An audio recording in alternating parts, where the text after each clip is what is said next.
Bueno, buenas noches a todos, gracias por acompañarnos. Yo soy Natalia Posadas, médica radióloga, trabajo en la provincia de Salta. Quería agradecer a Fardit, a Bayer y al doctor Jorge Aguali por la invitación, al doctor Matías Migliaro, que es el secretario de esta reunión, y al doctor Juan Carlos Espina, que nos acompaña y va a ser el disertante en esta reunión. Nos va a hablar sobre el rol de las imágenes en la evaluación del adenocarcinoma pancreático, que es lo que los radiólogos debemos informar. El doctor Juan Espina es médico de planta del Servicio de Diagnóstico por Imágenes del Hospital Italiano de Buenos Aires y es el jefe del área de patología hepatobiliopancreática. Bienvenido, doctor, muchas gracias por acompañarnos y compartir su clase con nosotros. Bueno, hola a todos, muchas gracias Natalia, Matías, Jorge. La verdad un placer para mí poder estar compartiendo esta actividad con ustedes. Así que, no sé, ya pongo para compartir pantalla y empezamos. Dale.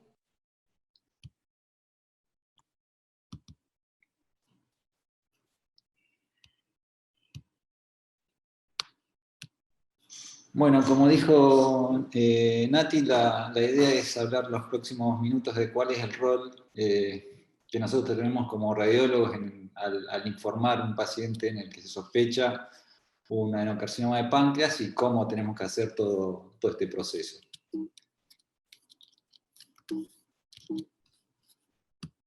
En principio, a modo de recordatorio, sabemos que el adenocarcinoma de páncreas es una enfermedad mala, a pesar de todos los avances que hubo en los últimos años, desde el punto de vista tanto de imágenes, desde la cirugía o incluso la quimioterapia. Son pocos los pacientes que sobreviven, de hecho el 80-90% ya se presenta con una enfermedad avanzada y la sobrevida a 5 años es muy baja. Y por eso lo que tenemos que tratar es hacer un diagnóstico temprano de estos pacientes. Hay que saber que hay algunas lesiones que pueden ser consideradas como precursoras del adenocarcinoma y uno tiene que estar al tanto de esto y cuando nos encontramos con estas lesiones buscar un posible adenocarcinoma asociado. Una de ellas es la neoplasia intraepitelial pancreática, la famosa PANIN, que ahí nosotros no tenemos nada que hacer, pero sí con la neoplasia mucinosa papilar intraductal o la neoplasia mucinosa quística, que sabemos que son dos entidades que pueden asociarse, pueden malignizarse o a su vez asociarse a adenocarcinoma en otro lugar de la glándula pancreática alejado a esta lesión quística en sí.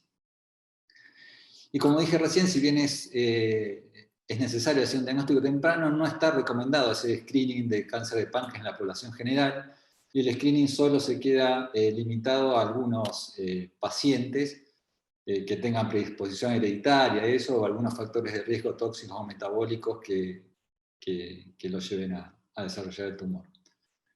Y otra cosa que cambió hace unos años es que ya el cáncer de páncreas se considera una enfermedad sistémica desde el inicio y esto generó un cambio de paradigma terapéutico, especialmente con el uso de la quimioterapia. Entonces, si bien, como dije recién, hay lesiones que pueden ser precursoras del cáncer de páncreas, hay otros episodios o cuadros que nos tienen que hacer sospechar a nosotros que un paciente puede tener un cáncer de páncreas, un adenocarcinoma de páncreas. Uno de esos son estos pacientes que se presentan con pancreatitis aguda o recurrente y no les llegamos a encontrar la causa de esa pancreatitis. Ahí sí o sí hay que hacer un análisis exhaustivo y tratando de encontrar un cáncer como causa de esa pancreatitis. Sabemos también que los pacientes que inician de golpe con una diabetes o con depresión o que sufren una enfermedad tromboembólica pueden estar asociados a un cáncer de páncreas, y hay algunos fenómenos paraneoplásicos cutáneos que también al médico clínico que ve a ese paciente lo tiene que hacer sospechar en que puede tener este tipo de tumor. Como dije recién, es una enfermedad mala. Si bien hubo avances en la quimioterapia que mejoran la sobrevida de estos pacientes, la verdad es que la única chance de cura, de cura que tienen estos pacientes es la cirugía. Y lamentablemente solo un 15 o 20% de los pacientes en los cuales hacemos el diagnóstico de cáncer de páncreas pueden ser pasibles de recibir una cirugía con intento curativo. Entonces nuestro rol, nuestro objetivo como radiólogos es ayudar a tener un diagnóstico temprano de esta entidad y una vez que tenemos el diagnóstico, ayudar a realizar una correcta planificación del tratamiento que se tiene que hacer. Entonces hay una serie de preguntas que tenemos que responder o que nos suelen hacer los médicos, los gastroenterólogos, los cirujanos, cuando están frente a un paciente con un adenocarcinoma de páncreas. Y la primera de ellas es cuál es el mejor método a utilizar para hacer el diagnóstico en un paciente que tiene una sospecha de un cáncer de páncreas. Una vez que hacemos ese estudio, cómo se realiza el diagnóstico, qué es lo que tenemos que buscar nosotros, cuál es la información que nosotros debemos incluir sí o sí en la estratificación de este paciente, y finalmente cómo determinar si el paciente puede ser operado o no puede ser operado. Entonces, desde el punto de vista de cuál es el método de elección para estudiar a estos pacientes, sabemos que contamos con todo el espectro de métodos por imágenes que existen en la actualidad, desde la ecografía, pasando por la tomografía, la resonancia, el PET y la econdoscopía. La ecografía únicamente es, digamos, visión bulto de alguna manera, puede hacer en buenas manos, uno puede llegar a hacer el diagnóstico de un tumor pequeño, detectar metástasis, incluso estratificarlo localmente de alguna manera, pero sabemos que esto ocurre en la menor cantidad de casos, así que la ecografía no sería el método de elección, obviamente, para estudiar a un paciente con sospecha de cáncer de páncreas. En el caso del PET, después vamos a hablar un poquito más de esto, pero en principio tampoco es un método de elección como primer estudio en la sospecha del cáncer de páncreas, ni siquiera en la estratificación inicial, y tiene un mayor rol en la búsqueda de recidivas o en la búsqueda de valoración de la respuesta al tratamiento. Con lo cual nos quedamos con estos tres métodos: la tomografía computada, la resonancia magnética con colangioresonancia y difusión, y la econdoscopía. No me voy a extender con respecto a la econdoscopía, pero solamente comentarles que bueno, los gastroenterólogos dedicados a hacer econdoscopía y que son buenos en eso, realmente muchas veces pueden hacer muy buenos diagnósticos, y ellos consideran que la econdoscopía puede diagnosticar, puede tratar, puede estadificar, determinar la resecabilidad vascular. Yo realmente creo que el rol no sería ese, sino que sería para confirmar el diagnóstico en el caso de que el paciente no sea operado de entrada y se requiera la histología para iniciar un tratamiento quimioterápico.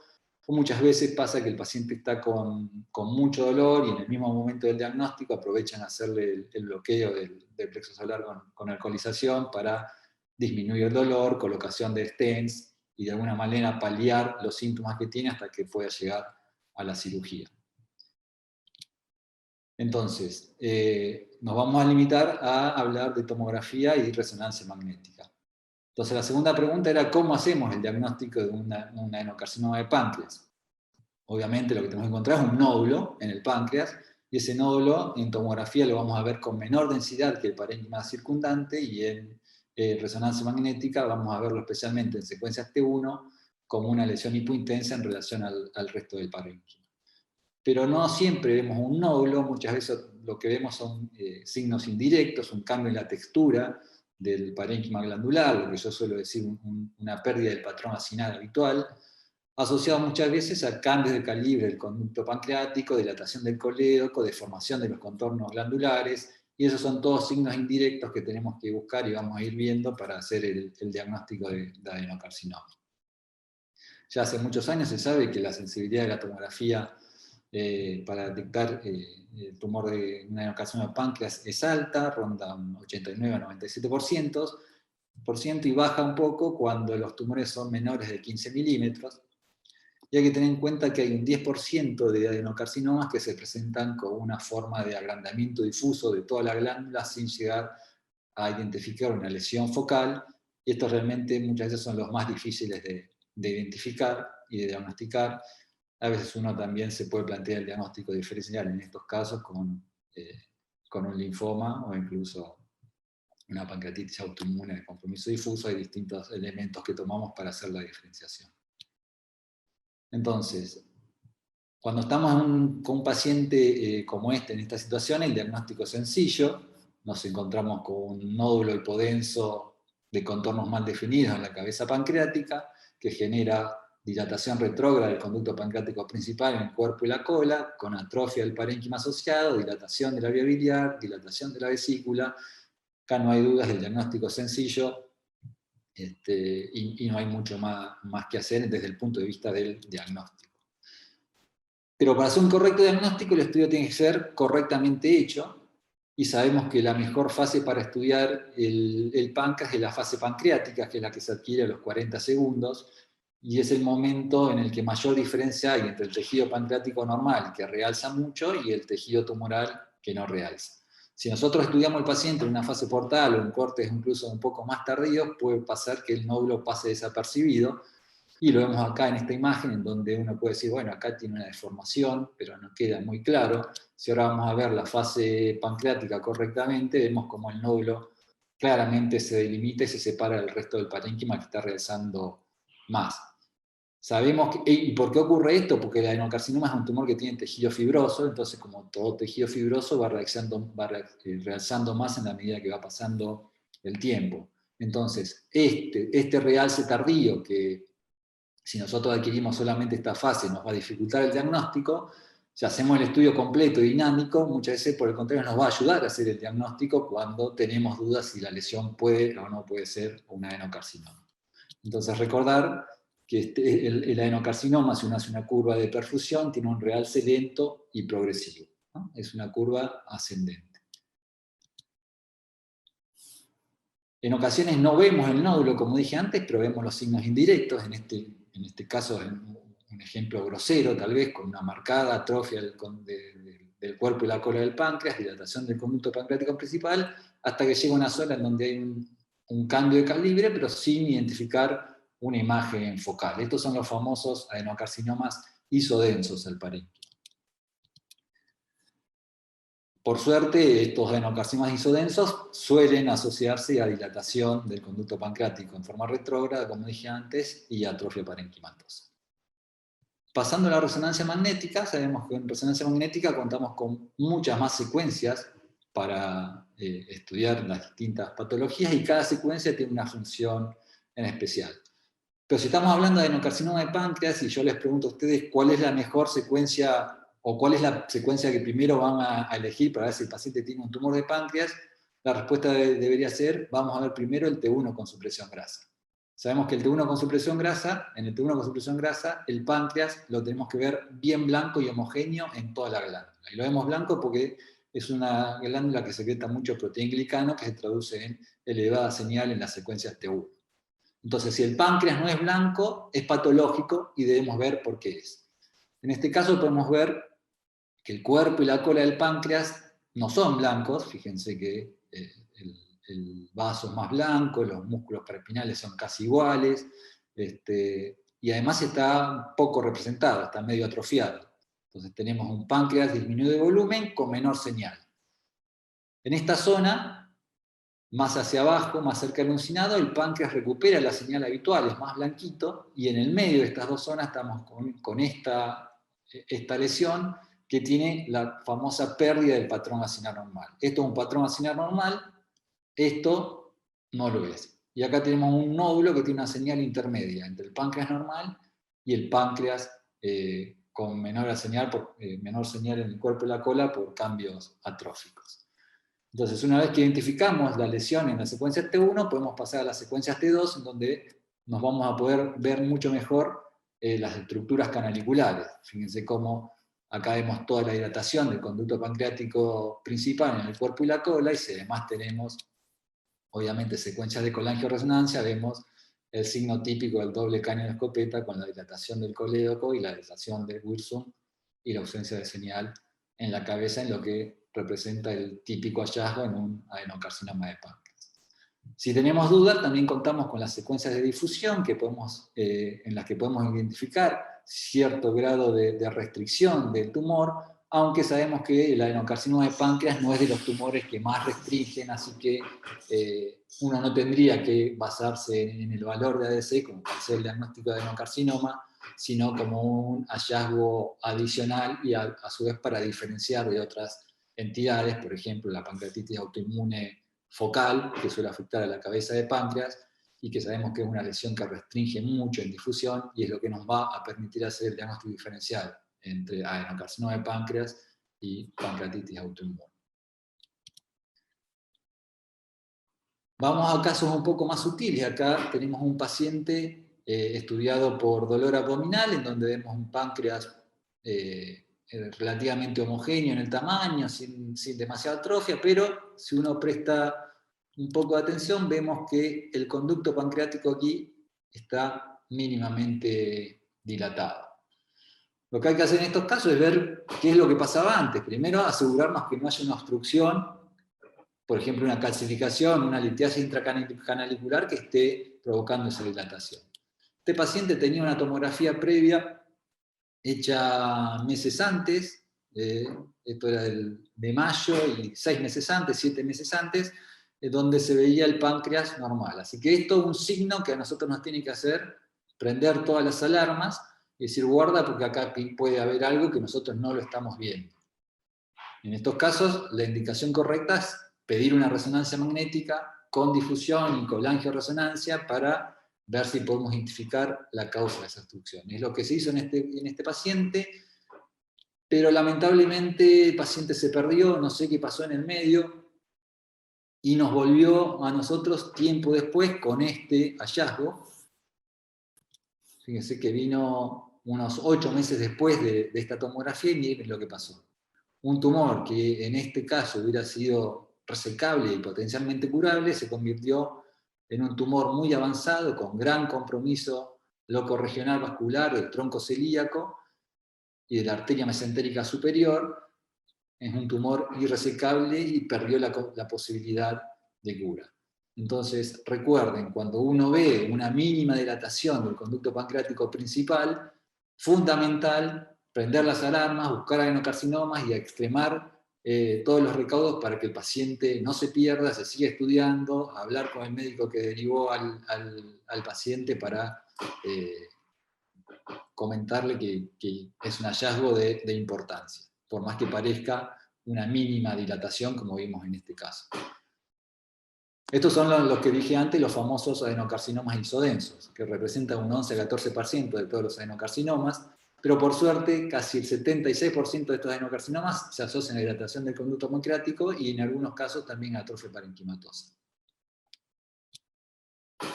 Bien, una vez que hacemos diagnóstico de adenocarcinoma ya pasamos a la tercera etapa, que es la de estadificar al tumor. La estadificación del tumor se hace en base al TNMS, al TNM, como la mayoría de los tumores. Entonces, primero lo que vamos a tener en cuenta es el tamaño tumoral. T1 son tumores que miden menos de 2 centímetros, T2 son tumores que miden más de 2 centímetros.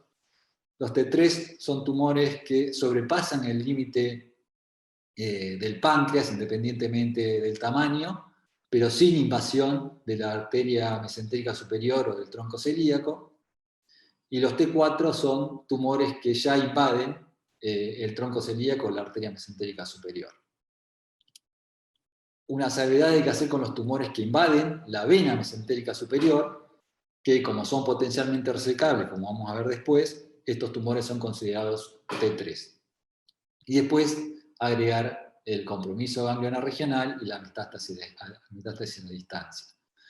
Si bien nosotros tenemos que informar todos estos elementos en nuestro informe, yo no recomiendo colocar en el informe la estadificación radiológica, es un T2, N1, N0. Yo no lo recomiendo hacer, de hecho no lo hacemos de rutina nosotros, como sí se puede hacer eventualmente en otro tipo de tumores, como es el tumor de recto. En este caso, en el adenocarcinoma de páncreas no está recomendado.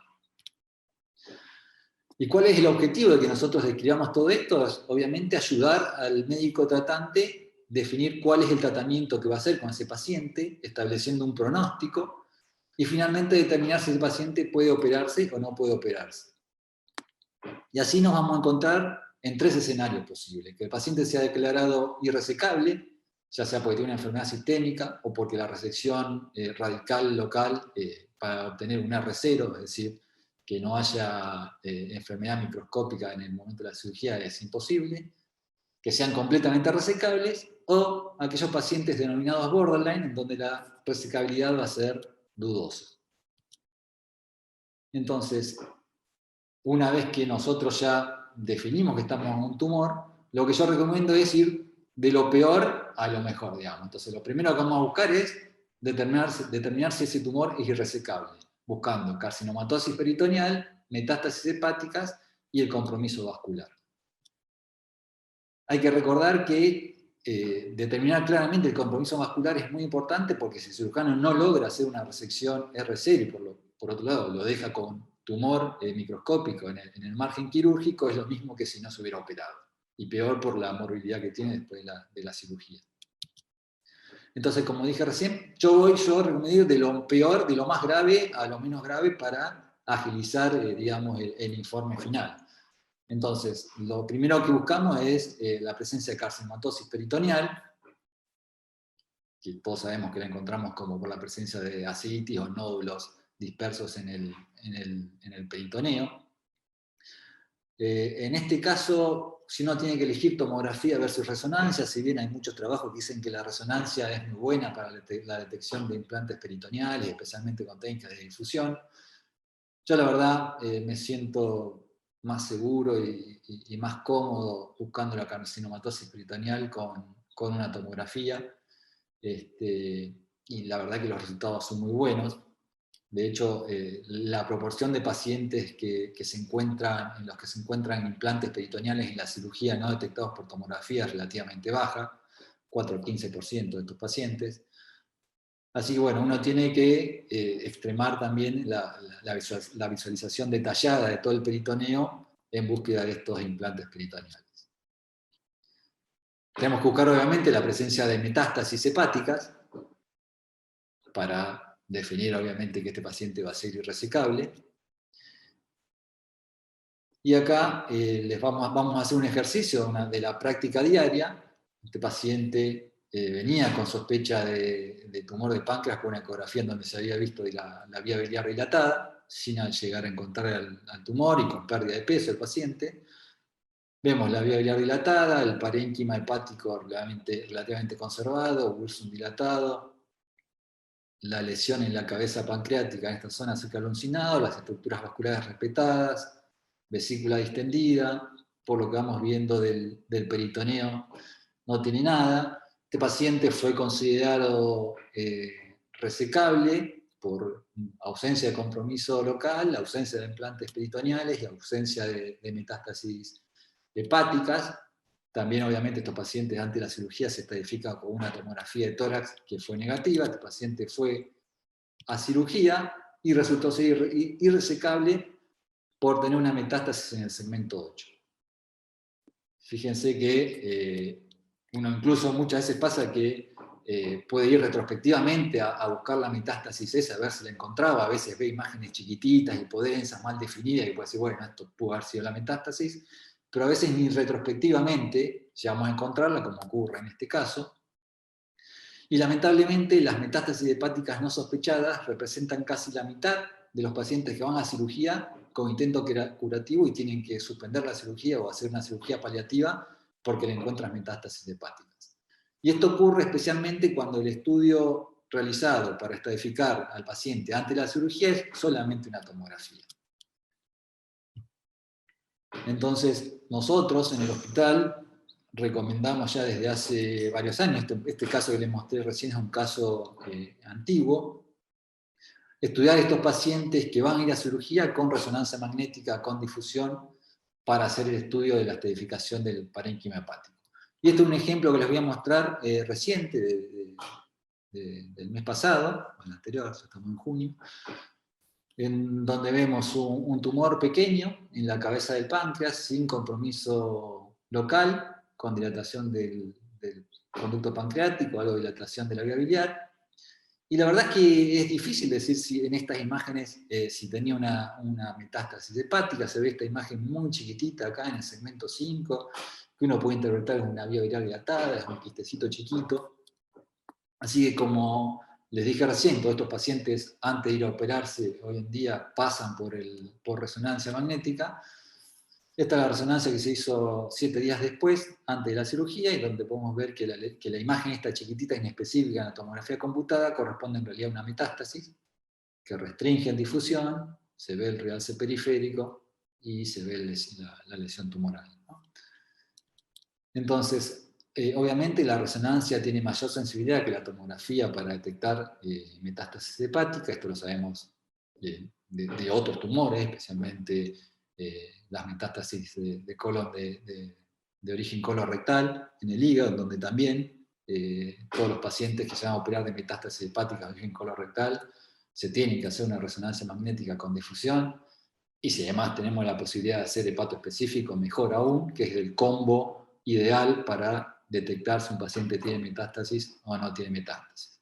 Pero si no tenemos el hepatoespecífico, con la difusión vamos muy bien, y fíjense que detectamos lesiones chiquititas de menos de 5 milímetros sin ningún problema. Entonces, una vez que ya decimos, bueno, tu paciente no tiene metástasis pulmonares, no tiene metástasis hepáticas, no tiene metástasis, no tiene implantes peritoneales, ahora sí nos dedicamos a ver el compromiso vascular, que es en definitiva lo que va a determinar la posibilidad de hacer la cirugía resectiva local. Y como vemos, el páncreas es un órgano que está ubicado muy profundo en el medio del abdomen, tapando las estructuras vasculares, hay muchos vasos que están por la región, o sea que uno tiene que tomarse el trabajo de evaluar bien detalladamente cada uno de los vasos que están rodeando a la zona en cuestión. Y para eso, para hablar todo el mismo idioma, hay que recordar una serie de definiciones. Cuando hablamos de encasement, hablamos de que el tumor está rodeando al vaso comprometido en más de 180 grados de su circunferencia, como ocurre, por ejemplo, en este paciente que tiene un tumor que rodea por completo a la arteria mesentérica superior. A veces las reconstrucciones coronales pueden ayudar, incluso nos muestra la irregularidad parietal del vaso comprometido, aunque yo siempre el diagnóstico lo hago con los cortes axiales, y las reconstrucciones coronales son un poco para mostrarle al cirujano la extensión de la enfermedad, pero no tanto como para hacer el diagnóstico. Vamos a hablar de Batman, cuando el tumor contacta en menos de 180 grados del total de la circunferencia vascular, como ocurre en este caso, en donde vemos un tumor grande, pero que sin embargo apenas contacta con la vena mesentérica superior. Este contacto, yo, además de decir que es una Batman y que es un contacto en menos de 180 grados, yo suelo ponerle si es del menor del 25%, del 25 al 50% de la circunferencia, como un dato adicional. Y esta Batman puede ser de distintos tipos. Puede ser que el contacto con el vaso haga que el vaso que el contacto dé un límite convexo, como si estuviera empujado, entonces esto es un signo de que probablemente ese vaso no esté comprometido, no esté invadido, o por el contrario puede ser que el vaso esté retraído y el límite del tumor con el vaso sea cóncavo, y esto es un signo de invasión. Y lo mismo cuando este vaso tironeado tiene una forma como una indentación que va hacia el tumor, que es el signo de la lágrima, o cuando está distorsionado, afinado, irregular, también dos signos indirectos de que ese vaso puede estar comprometido, infiltrado por el tumor. Y desde ya hace muchos años hubo distintas asociaciones y sociedades que fueron determinando distintas definiciones para determinar cuándo un tumor es resecable, es irresecable o es borderline, más o menos con mínimas diferencias, el concepto general es el mismo. Y ese concepto es que un tumor va a ser declarado irresecable cuando el tumor genera encasement de la arteria mesentérica superior, o abutment del tronco celíaco. O sea, el compromiso vascular arterial es el peor de todos, ¿sí? Pero hay una diferenciación entre la arteria mesentérica superior y el tronco celíaco. Acá vemos otro ejemplo, medio chiquito, pero vemos un tumor extenso que compromete. Otra cosa que tenemos que evaluar siempre es el surco intervascular, el surco que hay entre la vena y la arteria. Nosotros tenemos que definir si ese surco está comprometido o no está comprometido, y después vamos a ver por qué. Entonces es un ejemplo de un tumor irresecable por encasement de la arteria mesentérica superior. Por otro lado, si el tumor no tiene ningún tipo de contacto con ninguna estructura vascular, obviamente vamos a decir que el tumor es resecable. Y el problema es con aquellos tumores que tienen definición de borderline, y esto va a ser diferente según el compromiso sea venoso o arterial. El compromiso venoso borderline va a ser aquel que está determinado por la presencia de un afinamiento, distorsión u oclusión de la vena porta o de la vena mesentérica superior. Y en el caso de la arteria, cuando haya un abatment de la arteria mesentérica superior o de la arteria hepática, pero sin afección del tronco celíaco. Entonces uno tiene que recordar todos estos elementos y recordar que tiene que evaluar todos los vasos de la región, o sea, el tronco celíaco, la arteria hepática, la arteria gastrodenal, la vena porta principal, el confluente espleno mesentérico portal, la vena mesentérica superior, la arteria mesentérica superior y el surco intervascular. Todos los elementos que tenemos que evaluar cuando estamos frente a un paciente con un tumor en la cabeza del páncreas. Vamos a algunos ejemplos ahora. Paciente con un tumor relativamente isodenso en la cabeza del páncreas, pero con dilatación del conducto pancreático y atrofia distal, dilatación de la vía biliar, y un compromiso local de la vena mesentérica superior, que tiene un contacto de menos del 50%, es un abatment. La arteria mesentérica superior y el surco están respetados, todas las estructuras vasculares más superiores están respetadas, o sea que esto es determinado como resecable por tomografía computada. Debería hacerse la resonancia magnética para descartar metástasis hepáticas y va a cirugía. Este otro paciente, por el contrario, es un tumor más grande, donde si uno va viendo hacia arriba, no siempre el compromiso es a nivel de la vena y de la arteria, sino a veces el tumor tiene un aspecto infiltrante y va rodeando las estructuras vasculares y se va para arriba, como pasa en este caso, en donde vemos un gran compromiso del tronco celíaco, la salida de la arteria hepática, la vena porta, con lo cual claramente estamos frente a un tumor que es irresecable y ya pasa a un tratamiento paliativo. En este otro ejemplo, por otro lado, vemos una cosa que no debería suceder en realidad. Primero que tiene un stent puesto. Nosotros deberíamos hacer el estudio de estadificación inicial del tumor de páncreas antes de que le coloquen el stent en la vía biliar. Porque cuando colocan el stent en la vía biliar van a generar pancreatitis regionales y alteración de la grasa peripancreática que nos va a comprometer la determinación de la resecabilidad local del tumor.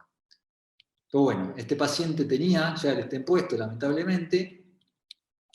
Se ve un poco de grasa alterada acá en el hilo hepático, distinta al caso que veíamos anteriormente, en donde la densidad de la grasa era más densa. Justamente esto parece más algo líquido, yo creo que esto es secular a la colocación del stent. El tumor está acá abajo, está ubicado en una zona complicada, porque está en la región del cuello, en donde un poco se dificulta la resecabilidad, porque no pueden irse mucho más allá a la izquierda de la arteria mesentérica superior, los cirujanos, pero el contacto que tenía con la vena era focal, menos de la mitad de la circunferencia, el surco estaba respetado, la arteria mesentérica estaba respetada, fue considerado resecable, el paciente fue operado y fue resecado con 12 ganglios linfáticos resecados, 4 de ellos con metástasis. Una cosa importante con respecto a las adenomegalias es que nosotros las debemos nombrar. No pasa nada si tiene ganglios regionales en torno a la cabeza, cerca del tronco celíaco, con el hilio hepático.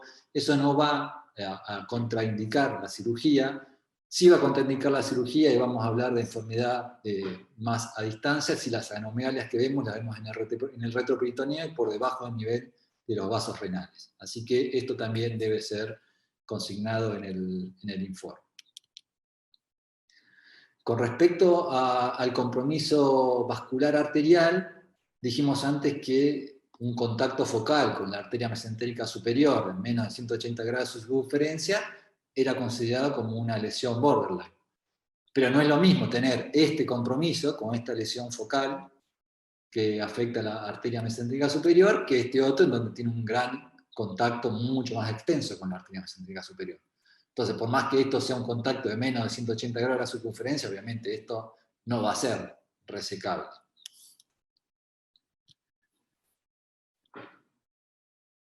Vamos a ver ahora otro ejemplo. Este paciente tiene dilatación y atrofia del conducto pancreático principal en cuerpo y cola, el tumor en la cabeza, que tiene un amplio contacto con la vena mesentérica superior, la arteria mesentérica superior está respetada, el surco intervascular está respetado, y estamos frente a un contacto que ya es mayor de 180 grados de la circunferencia. De esto podemos considerarlo casi como un encasement. En este caso sí es recomendable hacer las reconstrucciones coronales. Podemos ver que la parte arterial, como dije recién, está conservada, y podemos ver en la reconstrucción coronal de la porta cómo hay un afinamiento del confluente espleno-mesentérico portal con una mínima distorsión en este sector interno, con lo cual estamos frente a un encasement con un compromiso de la vena que probablemente esté infiltrada en ese lugar, pero que no es algo que contraindique la cirugía. Este paciente técnicamente puede ser resecado, ya sea por despegar el tumor de la vena o porque tengan que cortar la vena mesentérica, perdón, la vena porta o el confluente a ese nivel, hacer un parche vascular o incluso poner una prótesis. O sea, el compromiso por encasement, como dijimos antes, la vena mesentérica superior, es considerado un compromiso borderline. Y el paciente puede operarse. De hecho, este paciente se operó y pudieron llevar a cabo la cirugía correctamente. Esto mismo que estamos viendo por tomografía, lo podemos ver exactamente igual por resonancia magnética. Acá vemos lo que les decía antes, la marcada hipointensidad que tiene el tumor en secuencias T1, que brilla en difusión, aunque no necesariamente cae la señal en ADC, el típico signo de dilatación del conducto pancreático y vía biliar. Ya sabemos que esto es un cáncer de páncreas, obviamente, y vamos a ver la parte vascular.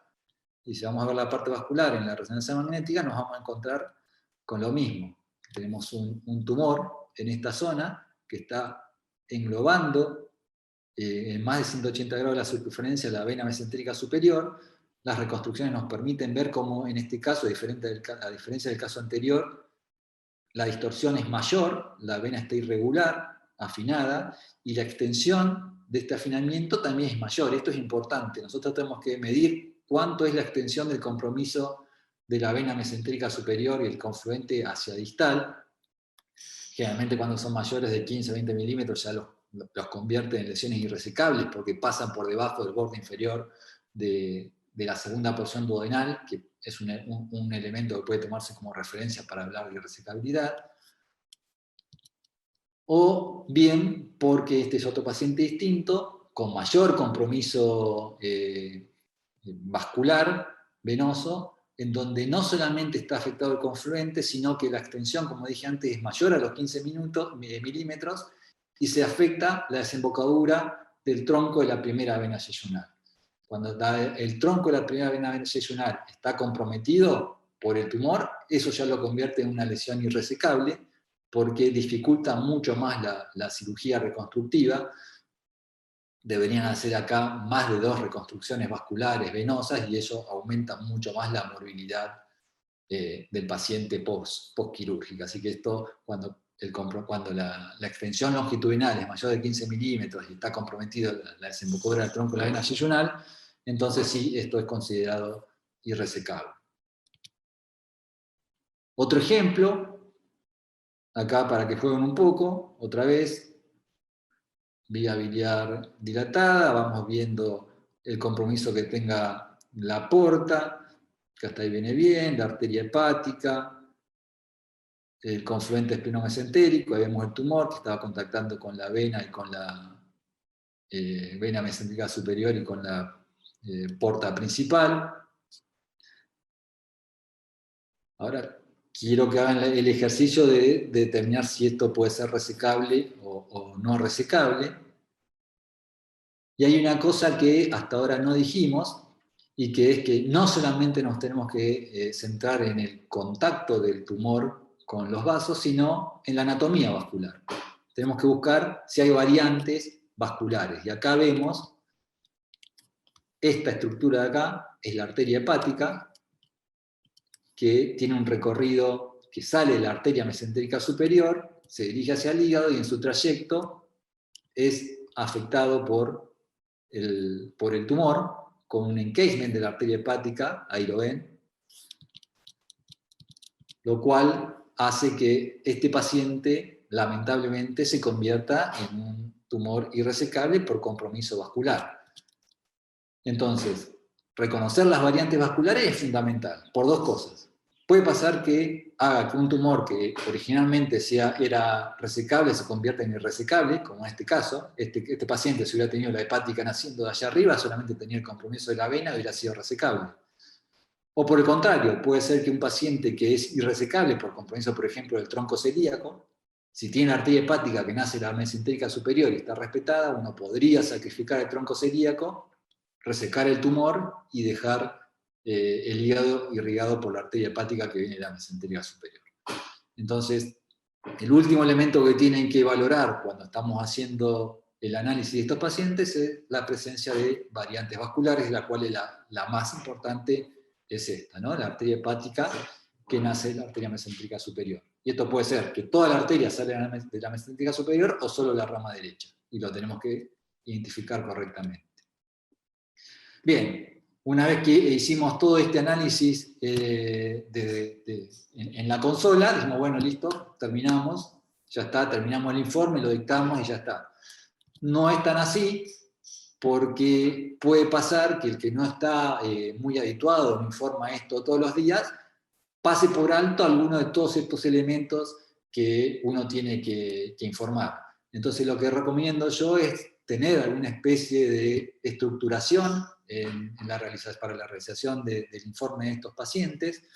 La pueden sacar de acá, cada uno puede hacerlo a su manera, pero lo más importante es que uno tiene que detallar bien claramente cada uno de todos estos puntos que estamos describiendo hasta ahora. Esto es lo que hago yo en el hospital, en donde de alguna manera, bueno, vamos poniendo si tiene metástasis hepática, implantes peritoneales, la vía biliar dilatada, si no, la dilatación del conducto pancreático, y después pasamos a cada una de las estructuras vasculares: vena mesentérica superior, el surco, arteria mesentérica superior, tronco celíaco, arteria hepática, vena porta, variantes vasculares y cualquier otro dato adicional que sirva para determinar la resecabilidad de este paciente.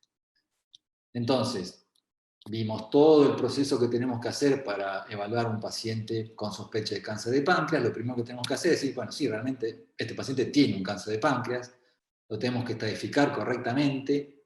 Una vez que definimos que no tiene metástasis a distancia, definir el compromiso vascular local y buscar las variantes anatómicas arteriales.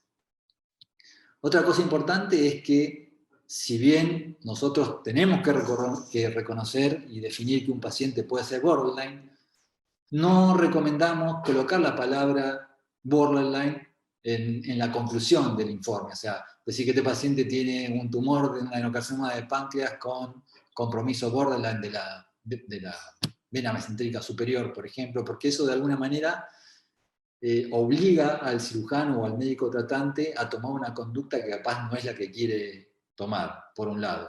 Y por otro lado, porque se ha visto que, como dije al principio, que el adenocarcinoma de páncreas es una enfermedad sistémica de origen y que muchas veces el paciente ya tiene enfermedad a distancia, aunque sea eventualmente quirúrgicamente resecable. Y de hecho, hay otros elementos a tener en cuenta para definir que un paciente es borderline.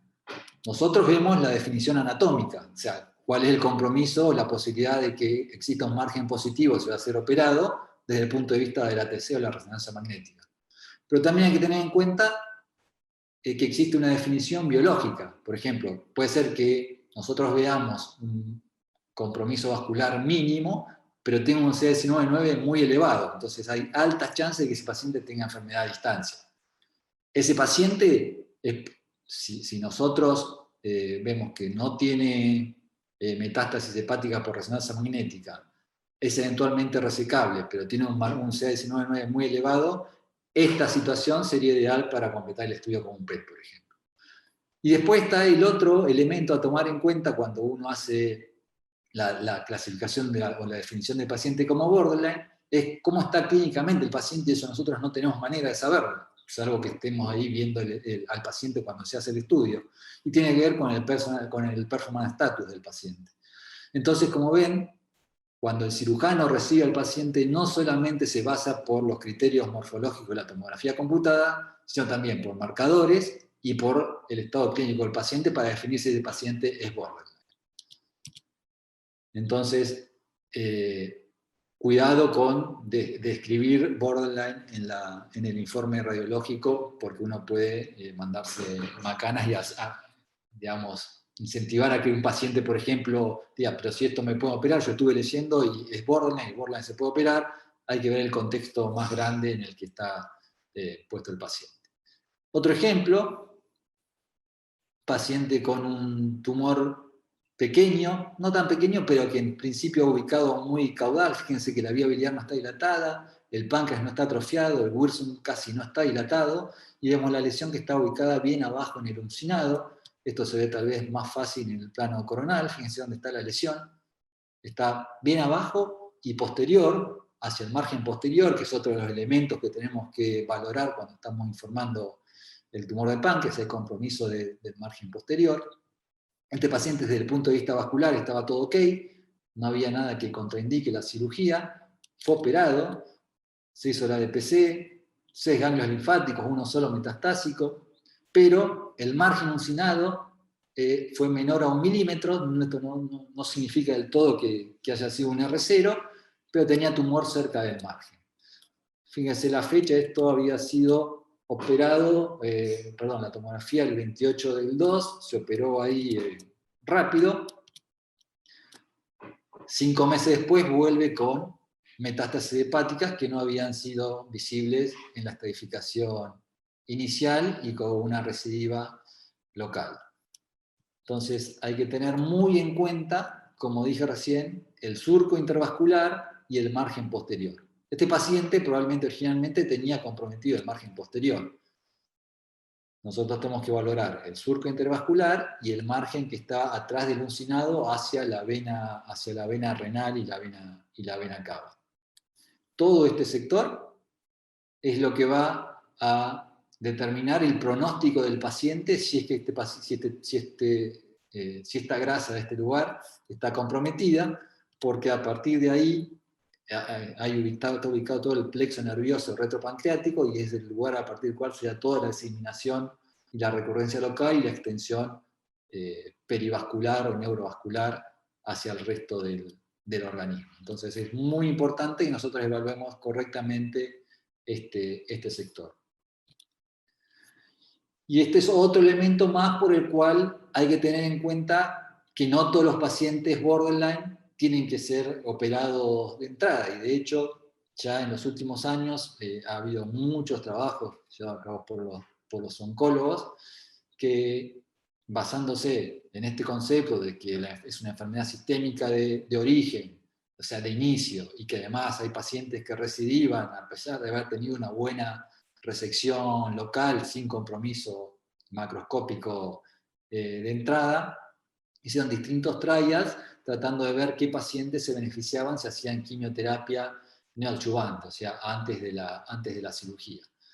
Y el año pasado, en ASCO del año pasado, y distintos artículos que fueron saliendo últimamente, se llega a la conclusión de que no hay una mejoría, no es costo efectivo, eventualmente no se logra una mejor sobrevida de los pacientes en los cuales se hace quimioterapia neoadyuvante en paciente que era resecable de entrada, pero sí hay una mejor sobrevida en aquellos pacientes que son borderline y hacen primero neoadyuvancia y después la cirugía.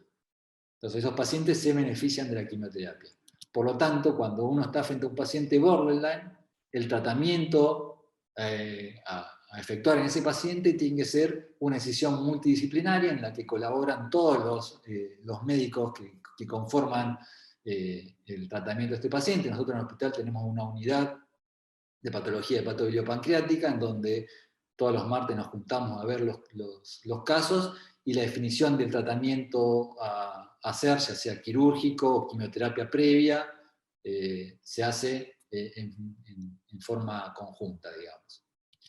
Así que, en conclusión, qué es lo que nosotros tenemos que informar o cómo tenemos que informar a un paciente con sospecha de cáncer de páncreas. Lo primero que tenemos que hacer, obviamente, es decir, este paciente tiene un cáncer de páncreas, y debemos ser categóricos en eso, en la conclusión. No tenemos que poner muchas dudas ni poner muchos diagnósticos diferenciales.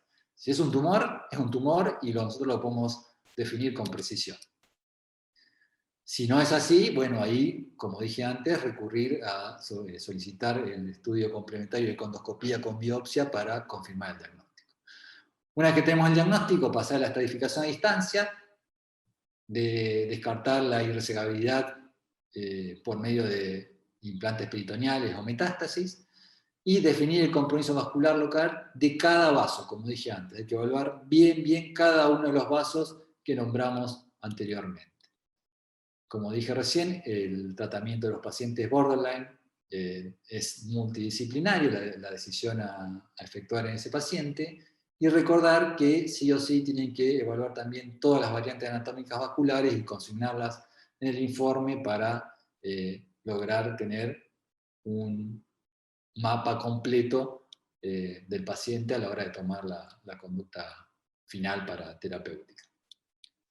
Así que todo esto que hemos visto hasta ahora, el que le interese puede entrar y buscar este artículo, que fue una reunión de consenso que hicimos desde el Club del Páncreas, en donde están todas las recomendaciones para el diagnóstico y tratamiento del adenocarcinoma de páncreas. Hemos participado en la confección de este documento, y está todo lo que les comenté recién desde el punto de vista de las imágenes, y muchas cosas adicionales desde el punto de vista quirúrgico y clínico. Así que esto es todo, muchas gracias por la atención, espero que les haya sido útil, y si tienen alguna pregunta, estamos acá disponibles. Bueno, acá estamos, Juan, impecable la charla, clarísimo como siempre, la verdad que un nivel, mucho nivel, muy buena la charla. Juan, yo te hago, mira, ahí está escribiendo la gente, hay aproximadamente 125 espectadores escuchándote, así que todo un éxito. Para mí fue clarísima la charla. Te hago yo una pregunta personal. En tus informes, muy bueno el hecho de que no uses TNM, para mí me simplifica la vida, pero vos ponés en el informe si es irresecable o no, o haces una descripción de todos los hallazgos, como ya dijiste, y después que sea decisión del cirujano si es irresecable o no. No, no pongo la palabra irresecable tampoco. O sea, se lo pongo a definición a que lo decida el cirujano, porque a veces pasa, ¿viste?, que ellos piensan que lo van a resecar, o depende del paciente. Eso pasaba más hace unos años, ahora no pasa tanto, pero no pongo la conclusión de adenocarcinoma irresecable, no lo pongo porque le tiras abajo también la moral al Sí. paciente. Genial. Te hago otra consulta, Juan. Si vos en la tomografía le ves lesiones hepáticas, ¿igual le pedís la resonancia prequirúrgica o ya con eso no cambia el pronóstico? No, si ya vemos es distinto, ponele, lo que pasa con el cáncer de colon.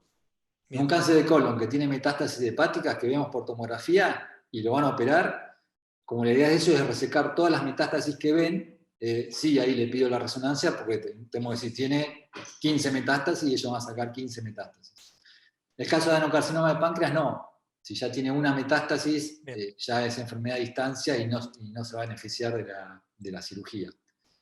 Lo que tal vez acá hay que tener en cuenta es cómo abordar a este paciente, ¿no? Porque, ¿qué le haces primero, la tomografía o la resonancia? Yo recomiendo hacer las dos cosas.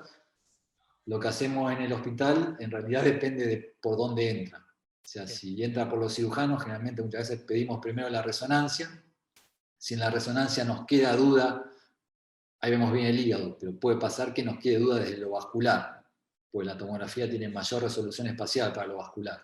Entonces ahí vamos al revés. Nos queda duda o salió movido, no podemos ver todos los vasos bien en la resonancia, y le pedimos la tomografía y ahí mismo se hace el tórax. Si no, se hace el tórax por separado sin contraste al final. Perfecto. Bueno, eso creo que responde ahí te voy leyendo alguna de las preguntas. Agustina preguntaba si para el compromiso vascular se obtiene igual resultado con la resonancia. Creo que lo acabas de responder, Sí. no sé si querés agregar algo más. No, bueno, eso. si la resonancia es buena, podemos ver bien todas las estructuras vasculares. Lamentablemente requerimos más colaboración de los pacientes. Para eso, así que muchas veces falla. A mí el concepto que yo le doy a los cirujanos es: si vos ya sabés que tiene tumor, ya sabés que lo vas a operar y lo único que querés ver es la parte vascular, le hacemos la tomografía. Bien, bien. Bárbara nos pregunta, ¿algún método de elección para el diagnóstico en pacientes con pancreatitis crónica? ¿Y qué se debe tener en cuenta de manera adicional en ese contexto? ¿Iría a ecoendoscopía directo? Y es un tema la pancreatitis crónica formadora de masa focal. Un elemento obviamente que ayuda mucho es que encontremos las calcificaciones, que en la tomografía, en la resonancia, perdón, no las vemos, esas se ven más en la tomografía. Eventualmente uno podría ayudarse a algunas curvas de perfusión para hacer la diferenciación, el grado de restricción en difusión, pero la verdad es que es muy difícil hacer esa diferenciación, incluso con la econdoscopía y la biopsia, porque si vos caes en o sea, si ven calcio, obviamente ya sabés que tiene la pancreatitis crónica, pero el tumor puede asociarse a la pancreatitis crónica. Entonces, si vos biopsiás justo en una zona que tiene fibrosis y no tiene tumor, y no te vas a quedar conforme de que eso es una pancreatitis crónica solamente y no tiene tumor asociado. Me parece que ahí la clave es ir a ver los estudios previos. Si contás con estudios previos y no hay mucha modificación de tamaño o dilatación del conducto pancreático o la vía biliar, y bueno, podés irte más para el lado que sea una pancreatitis crónica. Si no, ante la duda diagnóstica, la cirugía está recomendada. Excelente. Clarísimo, Juan, hasta ahora impecable. Merlo, porque tiene varias siglas, pregunta, ¿cómo hacemos para diferenciar un adenocarcinoma de una pancreatitis autoinmune focal de cabeza? Bueno, eso... Están afiladas las preguntas, ¿eh? Bien. Eso es relativamente... Quedamos relativamente bien nosotros como imaginólogos haciendo esa diferenciación, obviamente, sí o sí con resonancia magnética, y ahí sí mirando la difusión. La pancreatitis autoinmune es una entidad que tiene un infiltrado linfoplasmocitario, sabemos, y por lo tanto tiene mucha restricción en difusión, cosa que no ocurre tanto, como dije antes, con la adenocarcinoma. Entonces, entre una serie de cosas adicionales de signos indirectos que hay que buscar, es el de la restricción de difusión. Otra cosa que no les dije para diferenciar pancreatitis crónica de adenocarcinoma es el signo del conducto penetrante. Si uno ve el conducto pancreático que se afina y atraviesa la masa, pero sin interrumpirse, puede pensar que es más un proceso inflamatorio.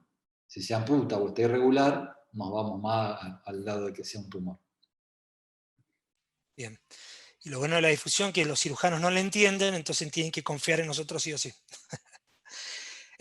Preguntan, Ángela Neira, ¿sugerís el informe de la resonancia? ¿Sugerís en el informe la resonancia? ¿Lo agregás o ya es algo estandarizado en ustedes? Ah, no, si tengo primero la tomografía. Sí. No, si veo alguna imagen dudosa, como el caso que les mostré, que era una cosita chiquitita, lo sugiero. Si no, si veo el hígado completamente normal, es como que en el hospital ya los cirujanos saben que la van a pedir y no lo pongo en el informe para descartar, se sugiere como si está todo normal, no pongo completar con resonancia para descartar lesión hepática, no lo pongo. Se podría hacer, pero no. Es como que ahí das como que incentivas a hacer lo que pedir. no. En el interior nos generaría conflicto con las obras sociales, así que difícil. Bueno, acá... Sergio Luchino, este es local de Fardit. ¿Qué haces con los casos iniciales y tenés que esperar? Si tenés que esperar, va. Nati, tirame un centro ahí porque no la... Bueno, vamos a otra porque no la entendí mucho. Sergio, si me querés aclarar un poco, porque no sé si... Vamos con una pregunta acá de Cuyo. La doctora Pitrella, ¿es necesario pedir angioreso o con la reso con contraste endovenoso ya es suficiente? Es un tema eso también, porque en general a los médicos clínicos y los cirujanos les encanta pedir angioresonancia. Es mágica la angioresonancia, resuelve todos los problemas. Y la verdad es que lo peor que nos pueden hacer a nosotros pedir una angioresonancia, porque la angioresonancia ves solo la la estructura vascular reconstruida y no te sirve para hacer el diagnóstico. Como les dije antes, el diagnóstico yo lo hago siempre con las imágenes axiales, con las imágenes crudas. Solamente a los fines de facturación, digamos, si hay que eventualmente hay que hacerlo de esa manera, pero no para el diagnóstico, digamos. Excelente. No sé si quedó claro. Sí, sí. Pasa, a veces te piden la angio y viene el técnico y te dice, ¿le hago la angio o le hago la arterial? Y te... Bueno, hacerle la arterial y después mandar unas reconstrucciones para que crean. mi orden en esos casos es hacerle el estudio convencional y después hacer las reconstrucciones vasculares. Le dibujamos un angio y la obra social pasa. Ángela pregunta cuando la rarefacción de la grasa peritumoral es la que contacta las estructuras vasculares y no directamente el tumor. ¿Se describe igual como abutment o encasement? O... Sí, se hace la discriminación, si lo que el contacto es el tumor o es grasa alterada. Y lo describís igual, abutment o encasement. Esos son los más complicados, porque no sabés si esa grasa alterada es pancreatitis o es tumor. Son difíciles. Bien. Ahí se completó. La pregunta era, si no te alcanzan las imágenes iniciales, ¿cuánto tiempo esperás para los controles o el seguimiento? Y no, hay que hacerlo rápido para que no pase lo que pasó con este paciente, que Bien. después ya llegás tarde. En realidad, si la sospecha, o sea, por ejemplo, un conducto pancreático sectorial dilatado, que no le demos la causa, le hacemos la resonancia, no le demos la causa tampoco, pasamos a econdoscopía para tratar de biopsiar, y si no ven la causa de eso, tratar por lo menos de biopsiar la zona cerca del cambio de calibre para ver si se encuentra. Y si no se encuentra, se hace un seguimiento cercano, 3-6 meses. Bien, y la última que me figura, en paciente post-resección, ¿qué seguimiento se aconseja? Post-resección. No, bueno, ahí depende de los marcadores, digamos. En condiciones normales yo creo que lo mejor es hacerlo con tomografía computada, porque vos tenés que hacer una estratificación completa, el tórax, abdomen y pelvis. Como dije antes, ves mejor el peritoneo, ves mejor el asa aferente y la anatomía intestinal de la región esa y ves el tórax. Y si ahí quedan dudas, lo mismo. Si quedan dudas a nivel del hígado, vamos para resonancia. Si quedan dudas de algún compromiso de recidiva local, y yo creo que ahí se puede hacer el PET. Bien. Bueno, Maximiliano, te agradece por la charla. Dice, si ya tiene secundarismo hepático, ¿en el informe describís igual la relación del tumor con las estructuras vasculares?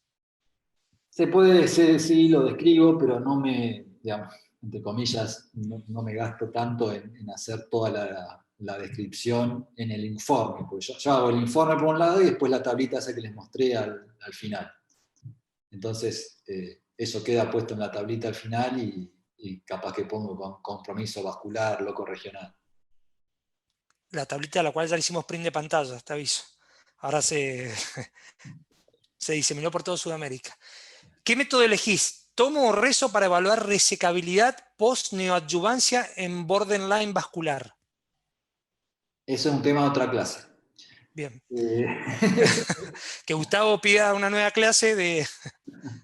No, es difícil porque la verdad es que no hay muchos parámetros que tengamos nosotros por ahora como herederos para responder esa pregunta. Porque puede pasar que el paciente tenga buena respuesta a la quimioterapia y que el tumor no se haya modificado.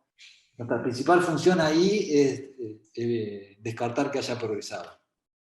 Si el paciente no progresó y el tumor está igual, pero los marcadores bajaron, ese paciente va a cirugía con intento curativo, se hacen biopsias por congelación intraquirúrgica en la medida que van entrando en las distintas estructuras vasculares, y eso va dando negativo, siguen con la cirugía, y si da positivo, abortan la cirugía.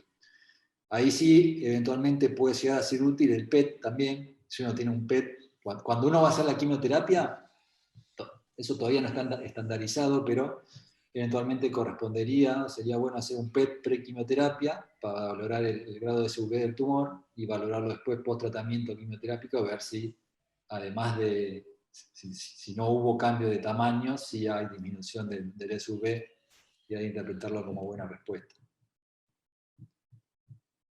Excelente. Ante diagnóstico de estadificación, valorando criterios de resecabilidad, la cirugía se demora y pasan 5 semanas, por ejemplo. ¿Sugerís repetir imágenes para valorar la situación actual? 5 semanas, creo que no te lo va a autorizar a nadie hacer el estudio de vuelta. Bien, Sí, bien. puede pasar, ¿no? Ha pasado que tumores crecieron muy rápido y cuando entran a la cirugía se encuentran con cosas que no estaban planificadas. Eso ya no sé, no tengo experiencia como para decirte si la tenés que repetirse así. Excelente. Juan, no hay más preguntas, clarísimo, toda la charla, las respuestas, así que te agradecemos muchísimo la participación, la verdad que de muchísimo aprendizaje, como siempre. Bueno. Muchas gracias Juan y Mati, la verdad que espectacular la clase, muy clara, con ejemplos que por ahí son los que nos complican el día a día, muchos casos que salen de lo común y de lo habitual y que nos sirve un montón para aprender y para ponerlo después en práctica. Yo tenía una pregunta que también era la valoración post-neoadyuvancia, que ya la respondiste, y después, nada, quería como resaltar el tema de la valoración del surco intervascular y del margen posterior, que habías hablado, entonces no tendría una limitación en la resecabilidad, pero sí en el pronóstico, o qué valor tendría. No, ahí tiene valor pronóstico. Pronóstico, pero no sería un criterio de irresecabilidad. Claro, porque en realidad entrarían dentro de las que son borderline, Claro. y ahí tiene el valor pronóstico. Bueno, espectacular. Espectacular. Bueno. Doy unos avisos parroquiales antes de que se vayan todos. Bueno, recuerden que seguimos con las reuniones científicas. Durante julio hay un break, hay un receso invernal.